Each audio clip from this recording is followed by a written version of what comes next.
آپ بلا شبہ ہماری ہسٹری میں کوئی اتنے امپریسو سپیکرز جو ہیں ان کے اگر آپ پوائنٹ آؤٹ کرنا جائیں تو نام بہت تھوڑے سے ہوں گے، لیکن آپ کو اس میں کرنا نہیں چاہیے کہ ایک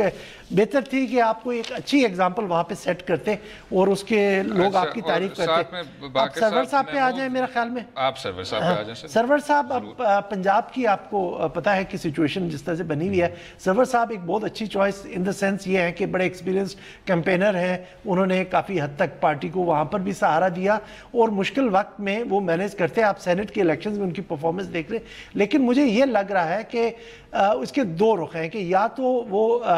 عمران خان صاحب گریوٹی آف سچویشن کو پنجاب میں ریئلائز کر رہے ہیں کہ وہاں پہ پی ایم ایل این ان کو بہت زیادہ ٹف ٹائم دینے جا رہی ہے، تو وہ ایک بڑی جو ہوتا ہے کہ ایک بڑی اسٹرانگ ٹیم وہاں پہ اس کو مقابلہ کرنے کے لیے فیلڈ میں اتارنا چاہتے ہیں، تو سرور صاحب کو بھیج دیا۔ دوسرا جو ایک ورژن ہے سٹوری کا وہ یہ ہے کہ وہاں پر وہ ایک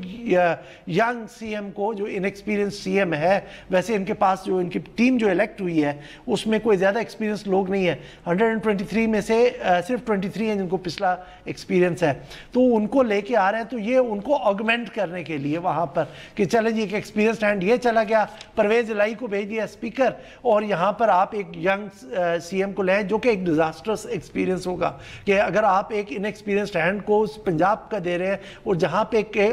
پی ٹی آئی ایک ویل انٹرینسڈ پارٹی کا جا کے مقابلہ کرنے جا رہی ہے، وہاں پر ایک ان ایکسپیرینسڈ ہینڈ کو آپ بھیج دیں، اور یہ کوشش آپ کے نظر میں ہے کہ آپ وہاں پر گورنر سرور کے ساتھ یا پرویز الہی کے ساتھ آپ اس کو اب آپ پھر سے کہیں گے کہ جی پریسیڈنٹ پہ آپ نہ جائیں کیونکہ پریسیڈنٹ ہی خراب ہیں، لیکن جب میاں صاحب یا نقئی صاحب یا وٹو صاحب وزیر اعلیٰ پنجاب تھے تو کیا ان کے پیچھے بہت زیادہ تجربہ تھا؟ بہتر نہیں ہے جس طرح آپ نے کہا کہ اگر نیا پاکستان ہو تو کوئی فریش فیسز ہوں اور وہی جو گھسے پٹے خاندان ہیں جو پچھلے 30 سال سے اس ملک کو چلا رہے ہیں ان سے ہٹ کے آپ مجھے یہ بتائیں کہ پنجاب صوبے کی تلخ حقائق کو سامنے رکھتے ہوئے جناب اگر آپ نے ایک نیا صفحہ ایک نیا پاکستان کی بات کرنی ہے بہتر ہے کہ فریش فیسز ہونے۔ اگر ان کے جو چوائس ہے اس وقت جس کے بارے میں زیادہ اسپیکولیٹ کیا جا رہا ہے کہ راجہ یاسر جو چکوال کے ہیں، تو ان کے بارے میں ان کے میرٹس میں اگر دیکھوں تو مجھے کوئی ایسی چیز نظر نہیں آتی جس سے میں کہوں گا کہ وہ chief executive of the province کوئی بہت اچھے ثابت ہوں گے۔ ینگسٹر ہیں، کولمبیا یونیورسٹی کے پڑھے ہوئے ہیں، ایچسن کے پڑھے ہوئے ہیں، ابھی ان کا ایک جسے کہتے ہیں کہ جو آپ کے سامنے کوئی اس طرح کا وہ سامنے ٹریک ریکارڈ نہیں ہے کہ جس سے آپ پریڈکٹ کر سکیں یہ ٹریجیکٹری ان کی، وہ امید یہ کرتے ہیں کہ وہ اچھا پرفارم کریں گے۔ چاہے وہ محمود خان صاحب کے متعلق ہو جو وزیر اعلیٰ خیبر پختونخوا بن گئے ہیں، یا وہ مستقبل کے وزیر اعلیٰ پنجاب کی بات ہو رہی ہو، ابھی جو میڈیا ڈسکس کر رہا ہے اس کو ٹیئر ڈاؤن کر رہا ہے، یا تو کہہ رہا ہے ان لوگوں کا تجربہ کم ہے، یا کہہ رہا ہے جن لوگوں کا تجربہ ہے وہ منفی ہے اور یہ ان لوگوں کی کارکردگی درست نہیں رہی۔ میں صرف یہ کہوں گا کہ ان کو تھوڑا سا وقت دے دیں تاکہ یہ ثابت کر سکیں۔ سر اگر میں بات کمپلیٹ کر لوں پلیز، کہ ثابت یہ بس کر لیں کہ ان کی کارکردگی کس نوعیت کی ہے اور کس طرح کی ہے، اور پھر ہم شاید ایک پریمیچور اوپینین سے ہٹ کے نہیں 2023 میں نہیں سر 2-2.5 سال میں ہمیں سمجھ آ جائے گی کہ کیا یہ تقرریاں درست تھیں کہ نہیں درست تھیں۔ اگلے حصے میں بات کریں گے حزب اختلاف کے کردار کی اور مولانا فضل الرحمان صاحب کے انتہائی جارحانہ ٹون کی۔ رہیے گا ہمارے ساتھ۔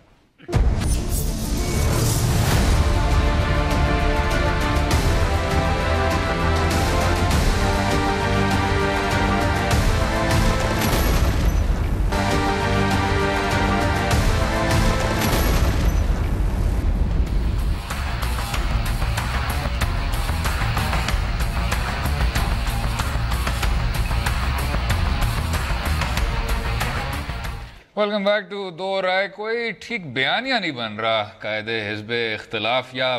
شہباز شریف صاحب جو قائد حزب اختلاف بننے کو جا رہے ہیں ان کی بھی آواز کافی زیادہ دھیمی سنائی دیتی ہے، اور